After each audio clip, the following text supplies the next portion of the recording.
एक रात आयजा चुपके से महल के गुप्त पुस्तकालय में गई। चारों तरफ सन्नाटा था, पुरानी किताबों की खुशबू और जलती हुई मोमबत्तियों की धीमी रोशनी। वहीं उसे एक प्राचीन किताब मिली। उसने कांपते हाथों से उसे खोला और उसमें लिखा था, इशराप तब टूटेगा जब सच्चा प्यार डर पर जीत हासिल करेगा और दोनों एक दूसरे के लिए कुर्बानी देने को तैयार होंगे। आयजा की सांसें तेज हो गईं। वो समझ गई, अगर उसे सुलेमान को बचाना है तो उसे खुद उससे दूर जाना होगा। अगले ही पल दिल टूट रहा था, लेकिन आवाज को सख्त बनाकर उसने कहा, मैं तुमसे नफरत करती हूँ, यहाँ से चले जाओ। मैं जानती हूँ तुम मुझसे बहुत प्यार करते हो, मगर मैं जिससे प्यार करती हूँ वो या तो बीमार हो जाता है या फिर मर जाता है। मैं तुमसे मोहब्बत नहीं करती, मैं नफरत करती हूँ तुमसे। क्या? मुझे तन्हा छोड़ दो। आयजा, तुम्हें फिक्र करने की जरूरत नहीं है, मुझे कुछ नहीं होगा। मैं ये खतरा उठाने के लिए तैयार हूँ और जल्द से जल्द मैं तुम्हें भी निजात दिला दूंगा। सुलेमान ने कमजोर आवाज में कहा, अगर तुम नफरत करती हो तो मेरी आंखों में देखकर कहो।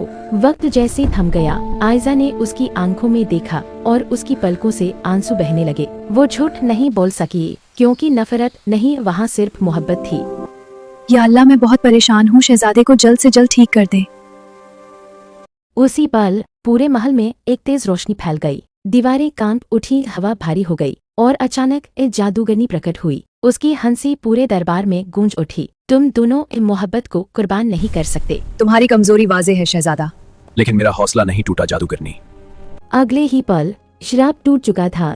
जादूगरनी दर्द से चीखी। उसकी ताकत बिखरने लगी और वो धुएं में बदलकर हमेशा के लिए गायब हो गई। मोहब्बत आखिरकार डर पर जीत गई थी। अगली सुबह सुलेमान पूरी तरह स्वस्थ था। उसके चेहरे पर फिर वही चमक थी, सांसें सामान्य और आंखों में नई जिंदगी। जिसे मौत का साया घेर चुका था, वो आज उनके सामने बिल्कुल ठीक खड़ा था।